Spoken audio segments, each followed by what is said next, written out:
Did you guys have fun? But I'm glad there was someone. Well, I almost, that's All right, good morning, everyone. I call to order the September meeting of the Audit and Compliance Committee. Another packed house, it's standing room only, as you can see, so find room in the overflow. But before we begin, I'd like to welcome our student representative, Gabriel Richardson from the Twin Cities campus. Representative Richardson, if you'd like to greet the committee briefly. Well, thank you so much. Yes, I'm from, I'm actually not a Minnesotan, but this is an honor and a privilege to be here. I'm a law student and a business student, so I'm both at Mondale Hall and Carlson. I'm representing my fellow professional students, so thank you so much for welcoming here and, having the privilege to actually represent students, so thank you. Well, thank you. It's our pleasure to have you, and I'd say you're a Minnesotan now. With that, let's turn to our agenda. We have, yes, and I would like to note that Regent Tao Urabe is online, as well as Student Representative Brandon Yang. Representative Yang, would you like to greet the committee as well? Yes, hello. It is an honor to sit in and listen to all these incredible professionals. I'm from the Rochester campus, and I am majoring in health sciences on that pre-med track. So yeah, it is an honor to be here.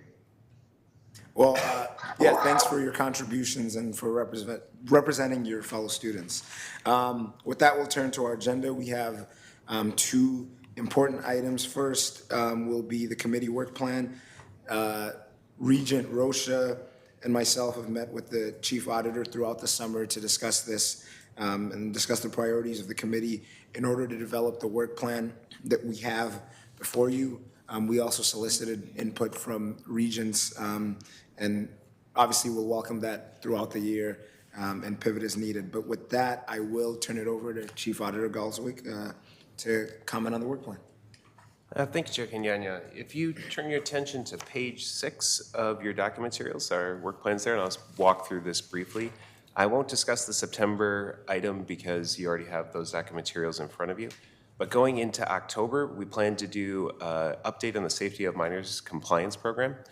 This will discuss all of the work that the university does to protect youth on campus, including ensuring compliance with all policies, rules, regulations. In addition, Boyd Coomer, our Chief Compliance Officer, will discuss a little bit the compliance program review process that he went through with the Safety of Minors program to inform that update. The second item is an overview of the review of annual financial statements. This is similar to what was provided last September to the committee. The idea here is to just make sure that the committee is aware of your responsibilities as it relates to the financial statements because those need to be reviewed prior to their issuance. So that will be happening offline, and there will be a discussion about those financial statements after the committee meeting. So want to make sure that everybody is aware of that. The third item is the standard internal audit update. This is what we do 3 times a year, where we discuss results on follow-up activities, so essential items that were outstanding, reports that we've issued since the last internal audit update, et cetera. Moving into the December, the first item is a standard item. Again, the external audit reports. This will be the public discussion of the financial statements that Deloitte will provide. The second item is the external audit services request for proposal. The external auditor is up for RFP this year after 2 one-year extensions will have completed. And the administration would like to discuss with the committee the RFP process, what that's going to look like, because they're going to be working through that over the calendar year and with the plan to come to the committee with a recommendation for action in the following December. The other 2 items are, again, standard items for the committee. The institutional compliance and conflict of interest reports. This has moved to be an annual report. It used to be a semi-annual report, so this will be Boyd Coomer providing his annual update. And then again, the issuance of the annual financial report. In February, the first 2 items, again, are standard items. So the external auditor's review of completed audit work. So this will be other work such as NCA, agreed upon procedures, et cetera, that they will discuss with the committee their results. And then the external audit plans for the following year. So they'll discuss what they will be doing over the next year. The next item is the Enterprise Risk Management Program update. So the administration has been working to contract with an outside consultant to help inform the development of this process. The current timelines for the ERM program are planning to have that completed in the January-ish timeframe. So hoping that that will work out well for the committee to get an update on that activity as part of the committee's responsibilities for oversight of ERM. The last item will be, again, our second of 3 internal audit updates. In May, we'll have an update on the Identity and Access Management Collaborative Assessment. So as you may recall, the collaborative assessment was done in FY 2020, where we identified a number of high-risk items associated with access management throughout the institution. We always knew that this would be a multi-year remediation process. And so with some of those timelines at 3 years and over. So we've now hit the 3-year mark as of May. So Bernie and his team will come and provide an update on the status of those remediation efforts. The second item is, again, a standard item. This is the review of the external auditor relationship. So this is where the administration will come and discuss their assessment of how Deloitte has done over the previous year. And then the third item will be the update of the institutional risk profile. The reason why that is in brackets is it's possible that that will be covered in the February ERM presentation, as those are being worked on together as part of that single process. But we wanted to save some time on the agenda in case there's still some finalization of what the institutional risk profile looks like, to make sure we have an opportunity to discuss that in the committee. As you may recall, the last time the institutional risk profile was updated was in 2018. And then in June, it's all standard items. It's the internal audit update, again, the third one that we provide. And then it'll be the internal audit plan, where we'll discuss what we intend to look at in FY24, as well as summarize the results from our FY23 work. The last item will be the informational item, the annual report on institutional risk in financial reports. This is a new report that is replacing the previous semi-annual controller's report and the insurance and risk management report that used to go in the Finance and Operations Committee. So it'll look a little bit different, but we'll be working with the administration to pull that together. So with that, I will stand for any questions that the committee may have on the work plan. Thank you, Chief Auditor Galswick. Are there any questions or comments from committee members? Mr. Chairman. Regent Swiggum. Mr. Chairman, not directly related to the work plan, but indirectly. Quinn, how are we doing? How successful are you on filling the 4 vacancies that you have with your department, which will have a relation to how much work you can do? Chief Auditor. Yeah, thank you, Regent Sviggum, Chair Kenyanya. It's a great question, and we are making good progress. Specifically, we have successfully hired a new IT audit director who will be starting with us here in 2 weeks. September 19th, he'll be joining us. We've also hired a couple of our financial auditors. We still have 2 open financial audit positions. We may slow down. If we're successful in hiring one of those, we may actually slow down for a couple of months before we try to hire that final one, just so we don't have kind of a large grouping of new auditors all starting at once. But in all honesty, it's going better. And so we're bringing people in, but now we have to get on to onboarding, so. Very good. We're all concerned when you have 1/4 of your staff gone now, open. And we're even more concerned. So appreciate you bringing that up. Thank you. Thank you, Regent Swiggum. Any other questions?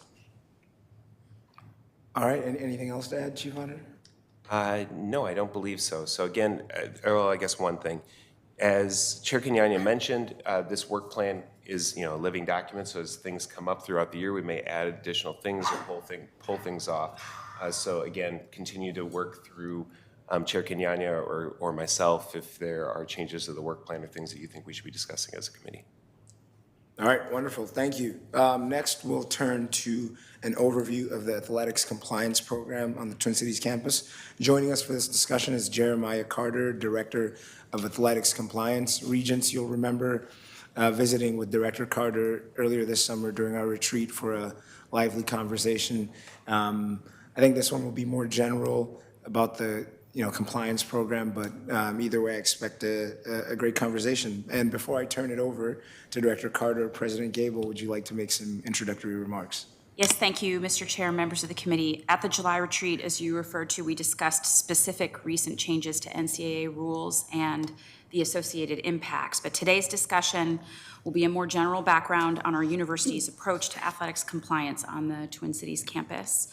Our Director of Athletics Compliance, Jeremiah Carter, is here, and he'll walk you through our strong culture of compliance, our core commitment to leading with integrity, and our proactive approach to vigilant self-reporting to ensure that we abide by all the NCAA rules, Big Ten rules, and WCHA rules and regulations. So members of the committee, I also want to take a moment to thank Jeremiah personally. He's been an unbelievable expert.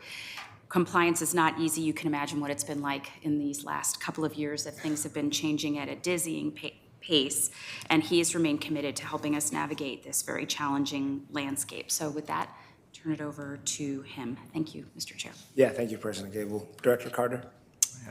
Thank you. I appreciate the comments and the opportunity to come speak this morning. 8 a.m. compliance meeting.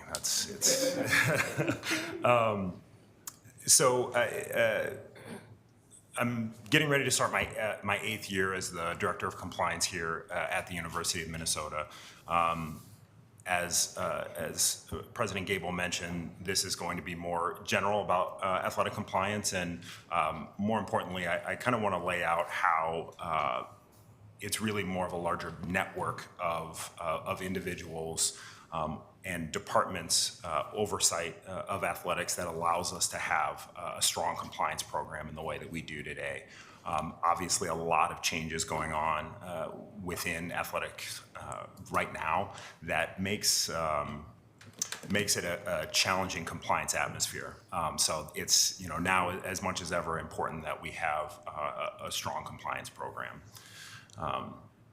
So the first thing I wanted to start off with, just fundamentally, is what our structure is, because it is somewhat unique at the University of Minnesota. So all of our staff members within the Athletic Compliance Office are employees of the Office of General Counsel. I report directly to Doug Peterson. I bug Ben Root as much as I can for guidance and really keeps us grounded in the larger university structure. We would not be able to do our work without the tremendous staff that we have in place. We have Molly Nelson, who is actually an employee of the Office of Student Finance, who oversees all of our scholarship allocations. Jim Praska, who is a member of our compliance staff, who works to actually pay out the scholarships. So every student athlete knows who Jim is. We also have John Wallace and Kevin Gomer, who are our associate directors. They oversee our higher profile sports. And then Catherine Kresser and Aaron Burns are our 2 assistant directors.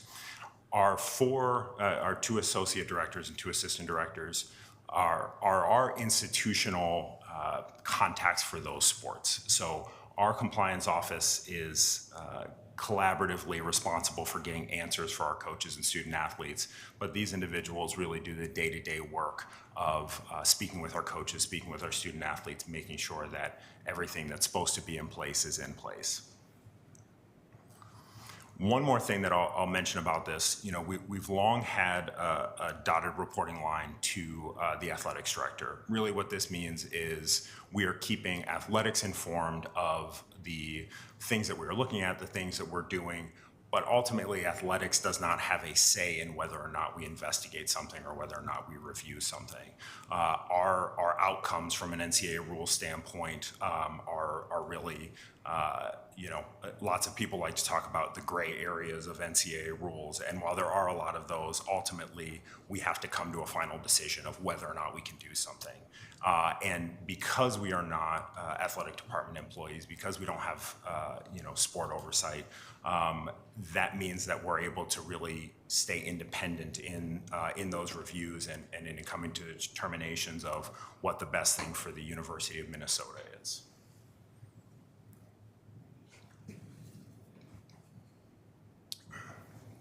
So, excuse me. So our structure is actually fairly unique within college athletics. Excuse me.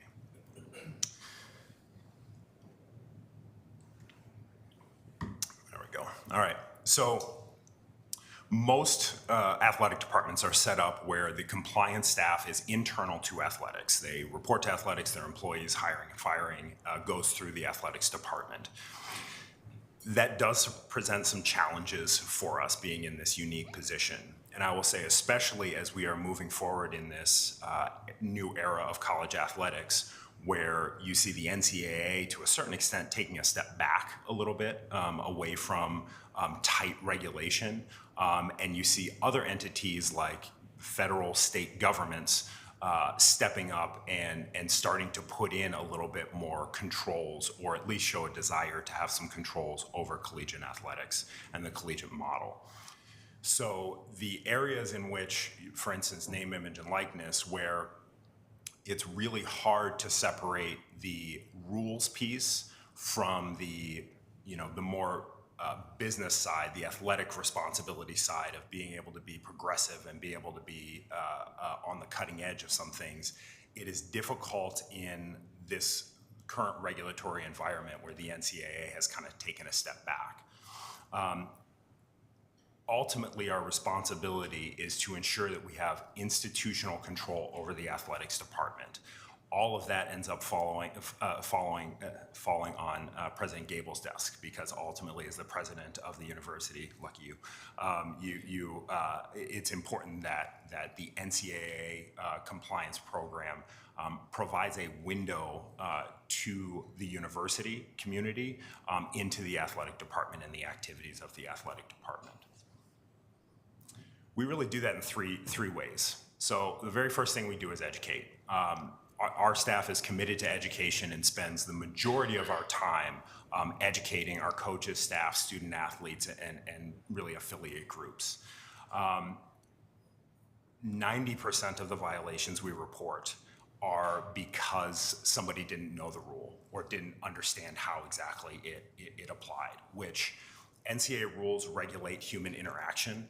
That's a really hard thing to regulate, right? There's 100 different ways that a conversation can go, and knowing our coaches being out there in the community, needing to know who they can talk to, when they can talk to them, and what they can talk about is really, really challenging. So what's important for our staff is to make sure that our coaches have the information that they need when they need it, so that they can make good decisions while they are out and about in the community and representing the University of Minnesota, recruiting student athletes to come to the University of Minnesota. Having said that, it's also our responsibility to verify that they're doing what they're supposed to be doing. So, as I tell our coaches all the time, I trust you, but I am going to verify what we're doing. It makes it a lot easier to do the right thing when you know that somebody is going to come along after you and check to make sure you're doing the right thing. This really falls into audits and monitoring. We do a lot of audits and monitoring. We show up at practices, at competitions. One, to make sure that our student athletes see us there, but also and our coaches see us there. But it also serves a monitoring function, knowing when practices start, when practices end, being able to drop in and make sure that the permissible number of coaches are doing their activity, are all things that we really can't do if we are not in person. We also, I consider myself very lucky. I get to read everything that involves the athletic department. So whether it's the, Star Tribune or something on social media or, press releases from the athletic department, it's really our responsibility to make sure that we read as much as we can so that we have a full picture of what's going on with all of our teams and our student athletes. And if anything piques our interest, that's something that we will then look further into. The last piece is the reporting piece, and we consider ourselves a thick file school. Really, where that dates back to is back when we had to fax things into the NCAA. Our standpoint was always we want a thick file with the NCAA, meaning we are doing our job in reporting violations as they come up. What's important with that is there are enough judgment calls that we need to make with NCAA rules, judging whether or not we should report a violation once we've established that a violation has occurred is not something that we need to spend our time doing. What I tell our coaches when we have something come up is, number one, we're going to treat them fairly. We're going to gather as much information as we can, and ultimately, if it's not an NCAA rules violation, it's not an NCAA rules violation, but if it is, it doesn't matter whether or not, I personally like you or want your team to do well. We're just going to report the violation because that's our duty, that's our responsibility for the University of Minnesota. Back to my earlier point about the kind of shift in NCAA rules and NCAA enforcement, really over the last year and a half, it has grown more challenging to do a number of the reporting and basic job functions within compliance. The enforcement staff with the NCAA is always the 10,000-pound gorilla in the room. That'd be a big gorilla, but right now, that gorilla's in the corner with a bunch of tranquilizer shots because they're not doing much, right? And nobody's doing very much to enforce all of the NCAA rules. Name, image, and likeness, particularly when it first launched in July of last year and then continuing for the first 7 months when the NCAA was largely silent on any activities that were going on. If you look at it from the perspective of our coaches, they saw blatant public violations of kind of the core principle of NCAA legislation, which is we don't do pay for play, right? And with boosters coming out and talking about how they personally recruited student athlete X to their institution for a certain amount of money, it makes it very hard to care about phone calls, right? If I called this kid too early or on the wrong day. But to our coaches' credit, they all thoroughly understand what it means to be a coach at the University of Minnesota, what the expectations are, what Athletic Director Coyle's expectations are, that we are doing things the right way. It's important for Minnesotans that we are successful, but it's important that we win the right way, because if we don't win the right way, none of it matters. So with that, that's kudos to our coaches, really over the last year to kind of weather the storm. But we are going to have to continue as an athletic department and as a compliance staff to figure out ways to be more progressive in the way that we approach NCAA rules and regulations moving into the future.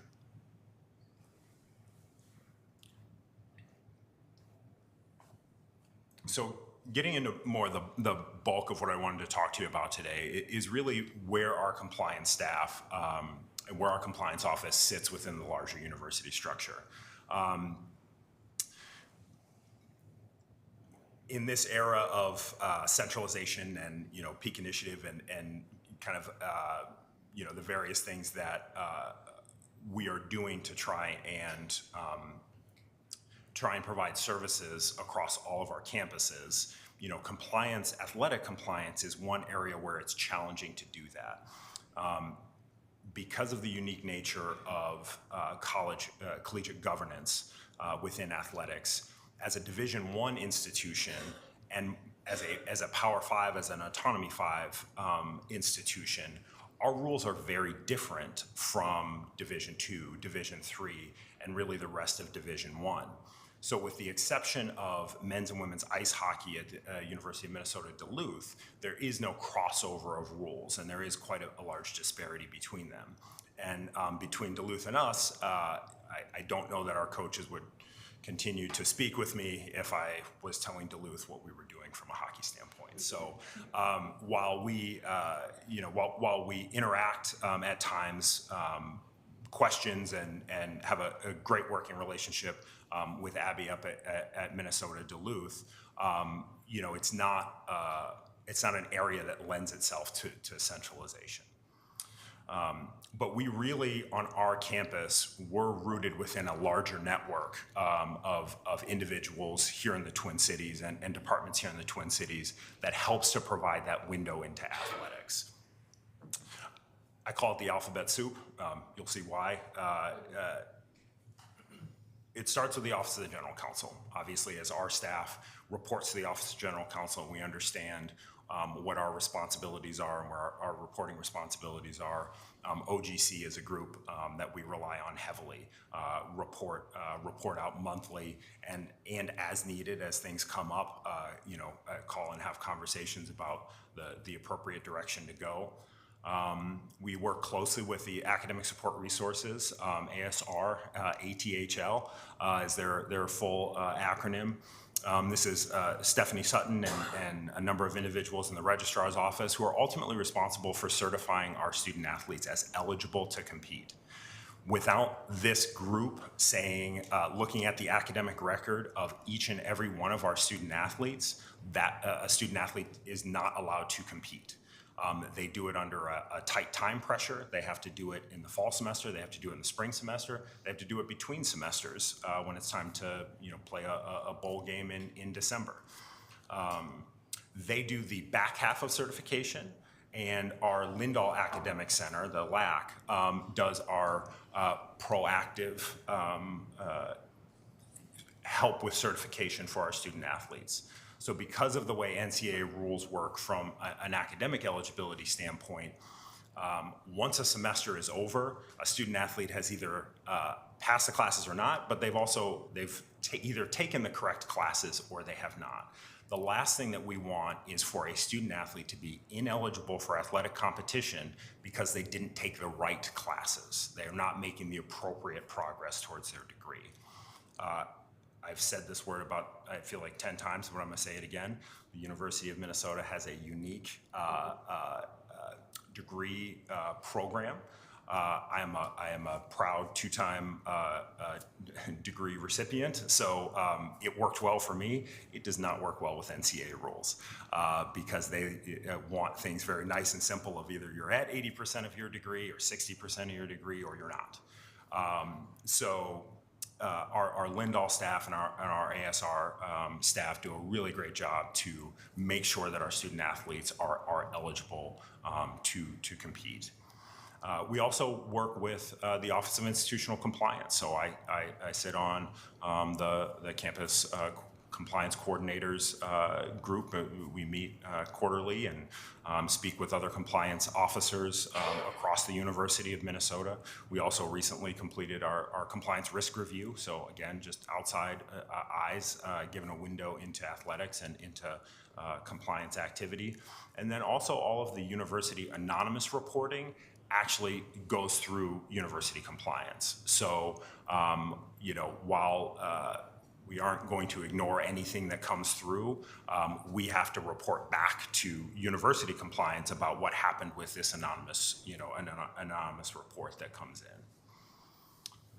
We also work closely with the Office of Student Finance. Again, Molly Nelson from the Office of Student Finance sits in our offices within athletics and reports out to make sure that not only that we're meeting the NCAA rules related to financial aid limits, but we're also meeting the federal financial aid rules and university policies on financial aid. We have the Faculty Oversight Committee, so FAAC. That is, they report through the Faculty Senate and have meetings monthly during the academic year where they get academic reports. They're able to ask questions of compliance, of academics, of athletics, and have a set work plan and agenda that they work through, as well as with the IAC, the Intercollegiate Athletics Committee. That's made up of other representatives from University Senate. So you have a representative from the Civil Service Unit, you have a representative from the Alumni Association, so external, and student athletes. 2 student athletes sit on that committee as well. And there they receive report outs from athletics, from compliance, and are able to ask any questions that they want to. So that's both an internal and external group. And then, lastly, and certainly not least, we have Office of Institutional Audit. Office of Internal Audit. And you know, I can't tell you how valuable that group is for us because they come in on an annual basis and do a sport review. This year we're doing 4 sports, you know, 4 sports with smaller student athlete sizes. You know, we usually do 1 to 2 a year depending on the size of the team. But they look at everything A to Z, right? It's a combination of athletics activity, but also compliance activity. It really helps us as a compliance staff to have an outside look at it. When you are on data entry point number 100 of 1,000 and you know that all of them have to be right and that audit is going to be looking at maybe point number 755 a year or 2 from now, it really makes us sharper and better as a staff to know that is something that will happen. So that's why I call it alphabet soup, right? Because we have lots and lots of communication going on across the university, internally, externally, and all of this is about being able to understand what goes on within athletics. You know, I tell people often, there are no secrets in college athletics, just some things take longer to come out than others, but eventually it all comes out. Here, we hope to get as much transparency as possible, as early as possible, so that we make sure that we're doing the right thing and ultimately the things that we do stand the test of time. So with that, I thought it would be just kind of interesting to work through specifically how the university, different components of the university work through a new NCAA requirement this past academic year. So in 2017, the NCAA Board of Directors, Board of Governors directed all schools to have a campus sexual violence policy. That rolled out in August of 2017, and it was a requirement to be completed each year in order to have eligibility to host NCAA championships and ultimately be in good standing with the NCAA. Obviously, 2 things that we are very, that are very important for us to be able to do. The original piece in 2017 really had 3 components to it, and it was all about education, right? Education and interconnected with the Title IX office to make sure that the athletic department staff, student athletes were educated on sexual violence prevention, interpersonal violence prevention, and also that there's a reporting structure in place that gives that window to athletics.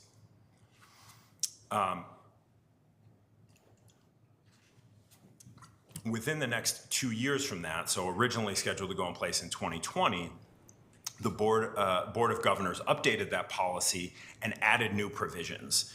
And those provisions, instead of, in addition to just being informed on it, it directed all NCAA member institutions to come up with a policy that would allow that institution to be confident that the student athletes that they are recruiting to the university and bringing into the university community, that there's full transparency with any potential issues that they've had in the past related to a Title IX investigation, either completed or incomplete investigation at the time of transfer, or incoming high school students.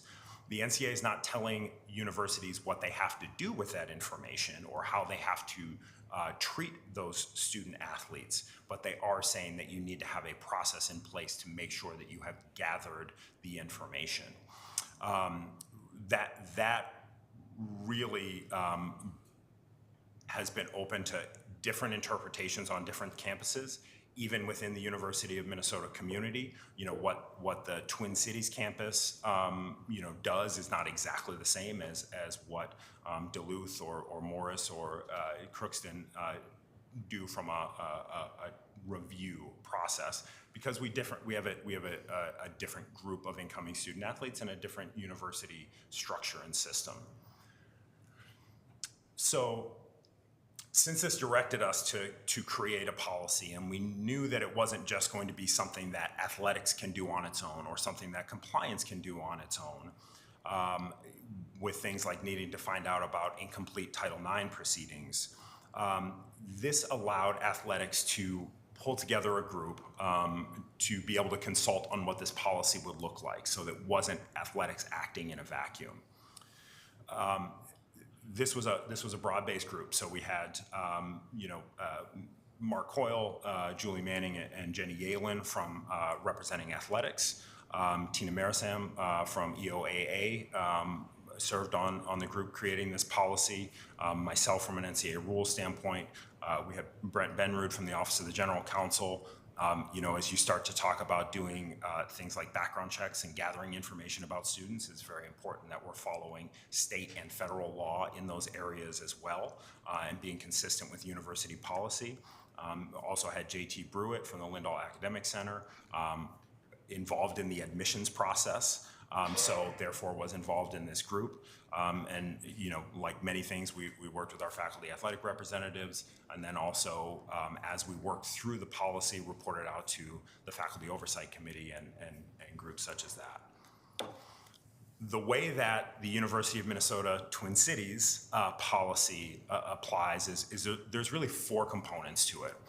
So the first one, the first step is an informal review of prospective student athletes, so whether that's a high school or a transfer student athlete, really just kind of looking at who they are, right? Take a look at their social media, have conversations with their coaches and high school administrators or college coaches to understand who you're looking to bring into our university campus.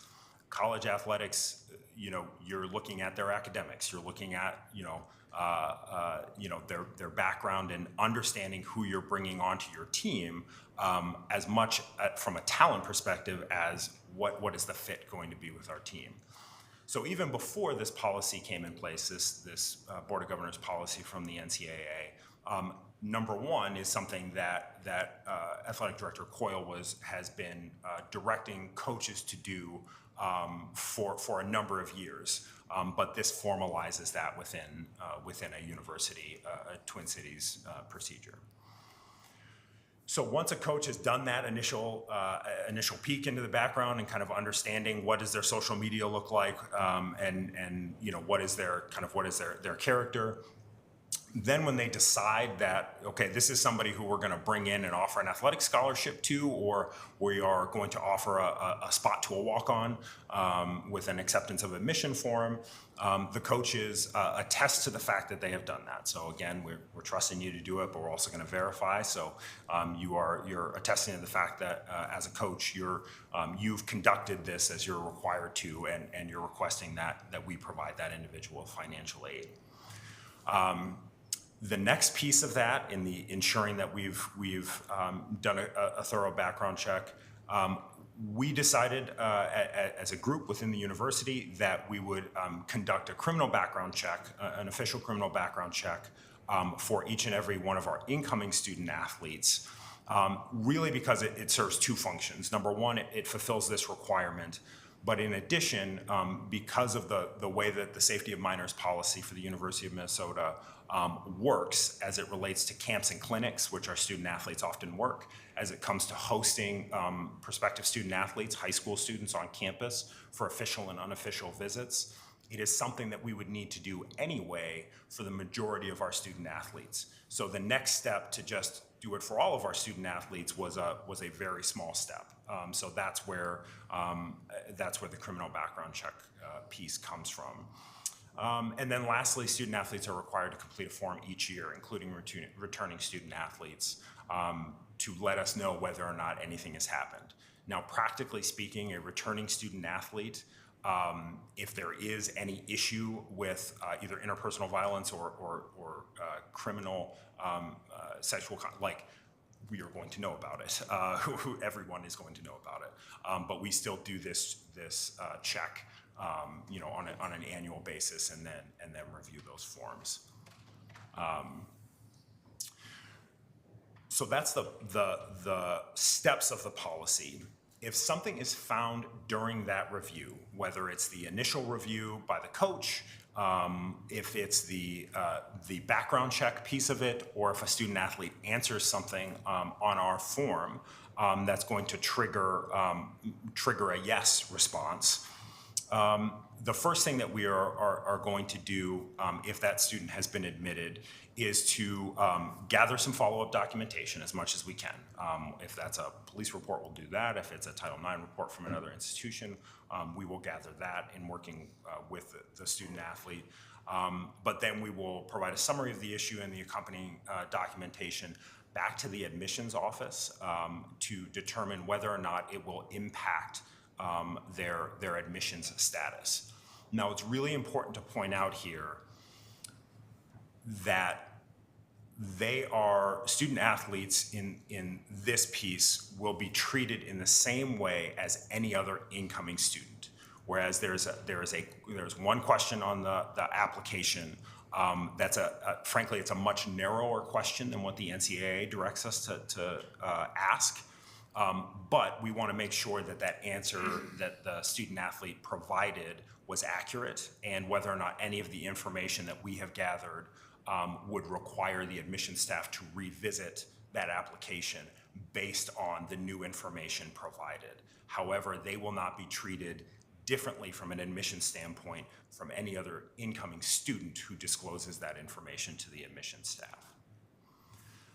If there is no change in the admission status based on that information, the decision reverts back to athletics, and it just comes down to whether or not participation in intercollegiate athletics at the University of Minnesota is appropriate given whatever has occurred. There is a small committee that reviews that, and that includes members of the university community, so the EOAA office, just to give some context, but then ultimately it's athletics' decision to determine whether or not a student gets to participate on a given team based on their background and history, and whether or not we want them representing the University of Minnesota. So I'm going to pause there to see if there are any questions, and to drink more water. Thank you, Director Carter. Regent Verhalen. Thank you, Chair Kenyanya. Director Carter, when discussing the compliance policy for campus sexual violence, you identified there's an education component of violence prevention, intervention, and response, and specifically in that you discussed the reporting and investigation sides of it. But as part of that education, is there also significant discussion of resources, outreach, and support for victims of or those who have experienced sexual violence? And then in addition to that, is there also education on preemptive intervention for sexual violence, like discussing the importance of actual consent, et cetera? Yeah, great question. The education piece happens on an annual basis, generally in the spring. Athletics, and more specifically Peyton Owens and student development staff, work incredibly hard to ensure that student athletes are getting a complete picture of education and prevention. They have worked with university partners in doing that. The original group that the original individual that they started working with was Dr. Berkowitz. They brought him in on multiple occasions, who was a partner with the university through the, this would have been maybe 5 years ago, where he started his collaboration for sexual violence prevention with the university. But prior to that education, there are multiple opportunities for student athletes to have, number one, not required to sit in those if it is a potentially triggering event, mental health resources, both within athletics that the athletics department has worked very hard to bolster over the last couple of years, are directly involved on the front end to be able to provide those that support. But what athletics has done that is, I think, really unique and has evolved a lot from an educational standpoint is they have directly involved student athletes in being peer leaders and advocates in the education process. So they ask student athletes during the end of the fall semester going into the spring semester, ask student athletes to step forward, ask for team leaders who are going to help to facilitate dialogue. And that group goes through training before the broader education happens for coaches, staff, student athletes. It is obviously a very challenging topic to present in larger groups. So they've also moved to smaller groups, a lot of times team-based, separated by gender, so that it's an opportunity to have conversations, very direct conversations about things like consent, things like intervention. One of Dr. Berkowitz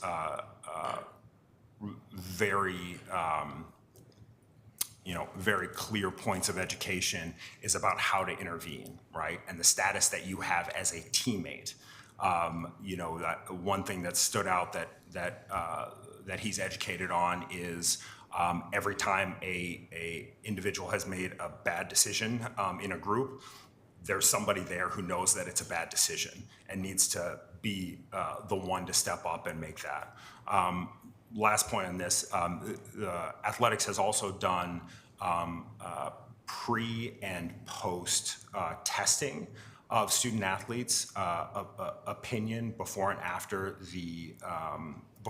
the education, where they're specifically asking questions about how likely are you to intervene? Do you feel like you have the tools to be able to step in a situation involving a teammate or another student athlete? So they ask those same questions both before and after the education, with the goal of being able to measure whether or not that education has been impactful. Thank you, Director Carter. President Gable, would you like to add something? And just as an add-on for context, what Jeremiah is describing happens in the bigger context of the student experience across campus, which includes PIPSM, President's Initiative on the Prevention of Sexual Misconduct, the work at the Aurora Center, which is directly focused on support for victims, and other types of training. There's a whole portfolio of activities, so there's a very focused set of educational opportunities and preventative measures in athletics, but they plug into everything that we do across the campus and system. Thank you. I have Regents Davenport, Rocha, and Swigum in that order. Regent Davenport. Thank you, Chair Kenyanya and Director Carter. And my question is embedded in Regent Verhaelen's question.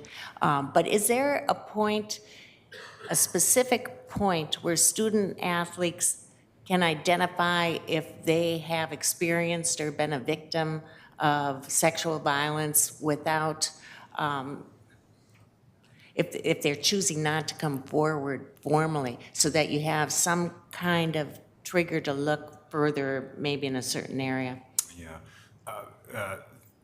Thank you for your question, Regent Davenport. Mental health resources and education about mental health resources for our student athletes is something that is talked about from the very first time that they step foot on campus. Athletics, I believe, in the last 3 years has added additional positions within mental health resources for our student athletes. None of our student athletes have to raise their hand and say, I need to be out of this. They certainly have the opportunity to do that, but we don't have a single point where we say to student athletes, hey, it's now or never. You need to self-identify and step out, or you have to go through the education.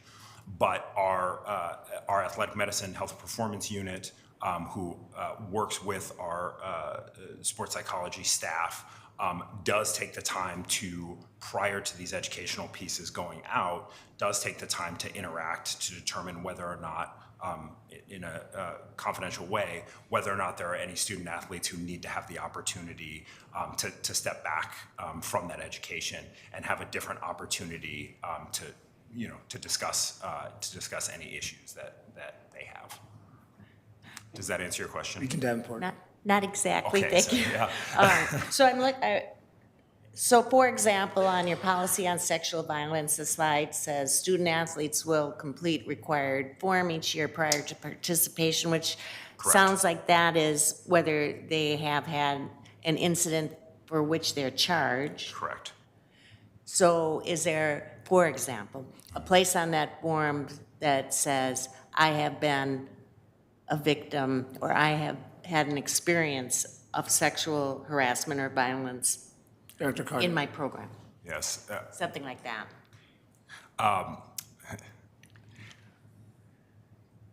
Part of the challenge with that, the NCAA rule requires that we have the form and that we ask the question specifically about whether or not somebody has had an accusation against them, completed or incomplete. We do not have a required form that asks a student athlete or forces a student athlete to disclose that information. However, every student athlete completes an assessment, an intake assessment from both a physical injury standpoint, but then also they complete a mental health assessment. And that is conducted by the appropriate folks separately from any work that compliance does.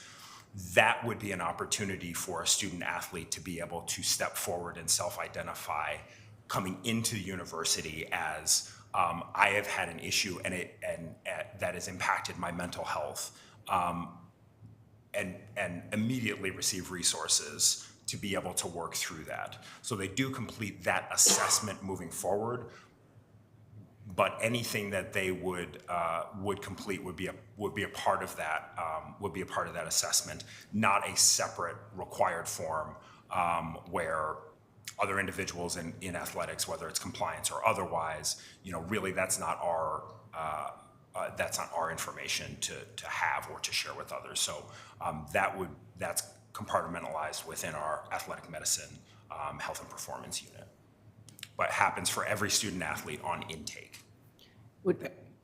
Very briefly. Which would not be anonymous. There's nothing that's anonymous. Dr. Carter.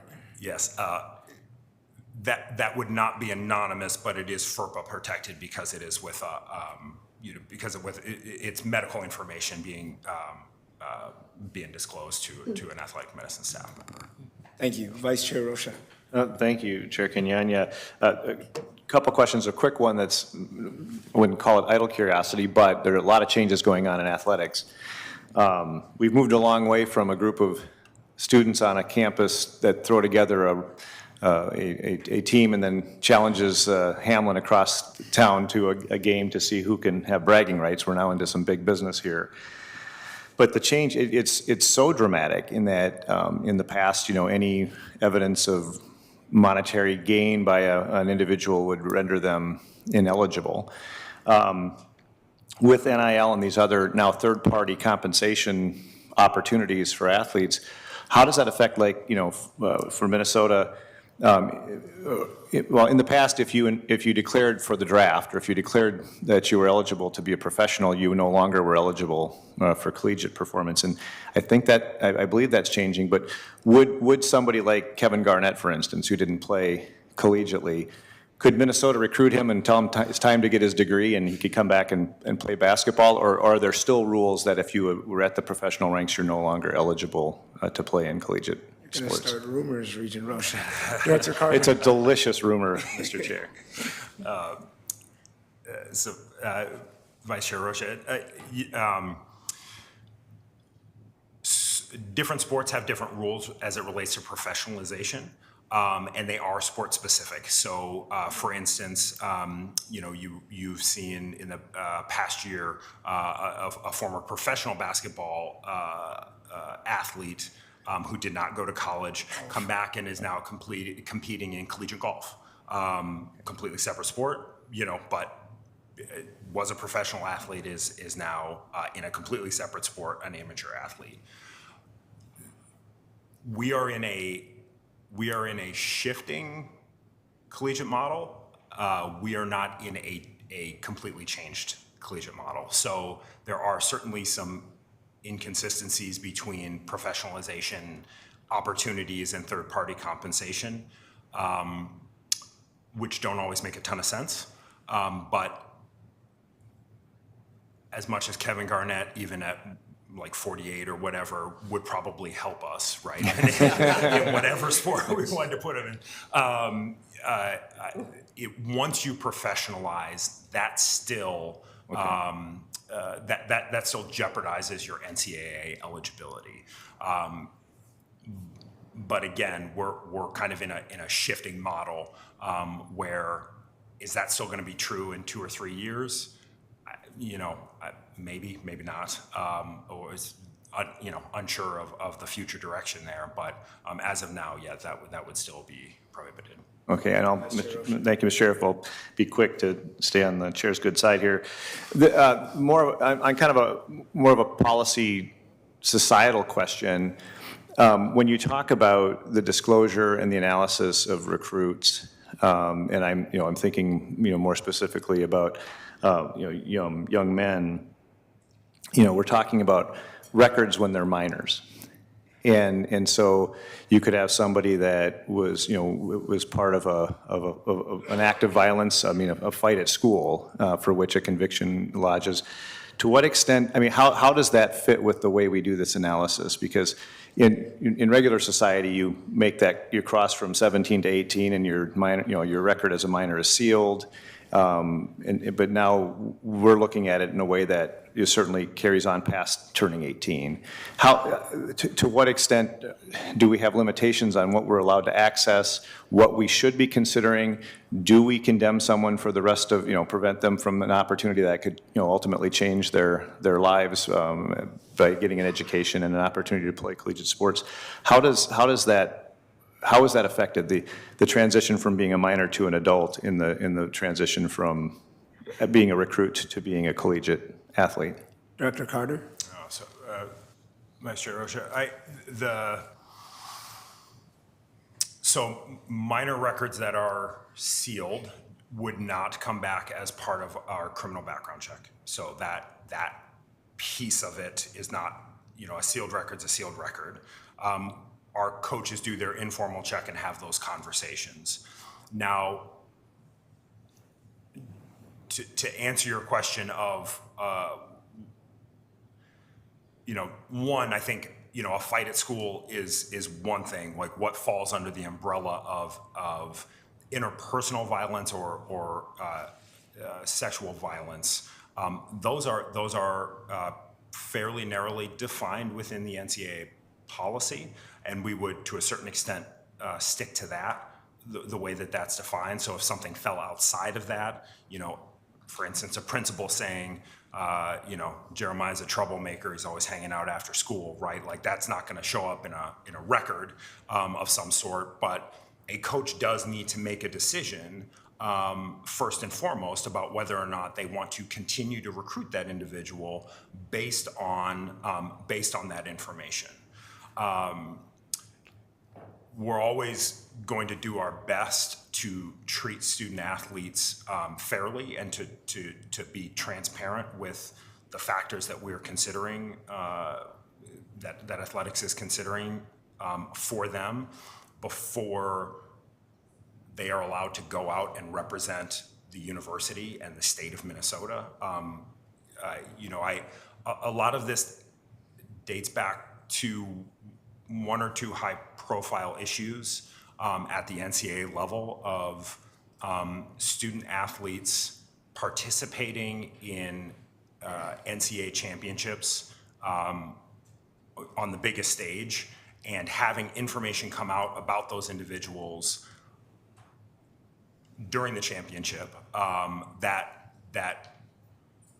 arguably certainly paints the university in a bad light, and then also the NCAA more generally. But we aren't here to protect the NCAA's reputation. We're here to help protect the University of Minnesota's reputation, and that includes who we choose to allow to represent us publicly. again, I think there's a difference between being allowed to attend a university, take classes, improve, improve yourself through classes and become a professional in something other than sports. It's an additional privilege to be able to represent the university publicly in an athletics contest. So there is a distinction between those two things, and just because a student athlete is not ultimately, maybe isn't cleared to represent the university in athletics, it doesn't change their admissions decision. It doesn't change their opportunity to come to the university. It might impact an athletic scholarship offer because those are limited per NCAA rules. But ultimately, there is that next step of it's a higher standard, right? And that's the public holds student athletes to, fair or not, the public holds student athletes to a higher standard, athletics holds student athletes to a higher standard, and really the university community does as well. Thank you. Thank you. Regent Swigum, Regent Davenport has this room booked, so let's be respectful of her time. Mr. Chairman, thank you. I'll be very, very quick. Thank you. Jeremiah, thank you for your your motto of trust but verify. I think there was a very famous former president that had the same motto at one time. My question to you is a competition amongst all the various NCAA schools in the country. Do we have an office of compliance? Do you have a counterpart in every Division I school? Dr. Carter. Regent Swigum, yes. So there is an NCAA compliance office, certainly at every Division I institution. Power 5, the Autonomy 5 have large compliance staffs and range anywhere from a staff our size with 6 or 7 all the way up to Ohio State with 30 plus sports. I think they have a compliance office of 17. Right, so different universities approach it, approach compliance in different ways, but everybody has a compliance, an individual designated as responsible for compliance. I guess that was leading to my last question, and the follow-up question is, while there's an Office of Compliance and a Jeremiah Carter in every one of the Division I schools, NCAA schools, why is my perception that some schools, Kansas, Arizona, Florida, are not as aggressive in compliance as maybe Minnesota and Wisconsin are? Is my perception wrong, or is it just things I read in the paper that I shouldn't be reading? Regent Swigum, well, there's always something in the paper that you shouldn't be reading. That's, and I will take there is not a Jeremiah Carter at every Division I institution. Yeah, you get them. That's it. So, and I give you, say that as a compliment. Yeah, no, I took it as one. Thank you. So, rules compliance is. In a large organization is challenging and complex. And the University of Minnesota set up for compliance. So while ultimately coaches and student athletes and staff and, even our board, may look at the Office of Athletic Compliance as the gatekeeper for what we're allowed to do and what we're not, honestly, based on what I went over, right? It's really our campus community and more broadly the University of Minnesota, alumni, staff, and that require us to be aggressive in the way in which we interpret NCAA rules, because Minnesotans have a long memory and are not particularly accommodating to mistakes. You hear about it for a long time. So, as a, try my best to keep us focused on Minnesota as opposed to elsewhere, but just, as an example, another university somewhere else in the country is, maybe has won some national championships in basketball or some other sport with a coach, and a violation comes through. That's a major violation. That's a major infraction. I can promise you at the University of Minnesota, if that happens, likely I am looking for a new job, our coach is looking for a new job, and our athletic director is looking for a new job.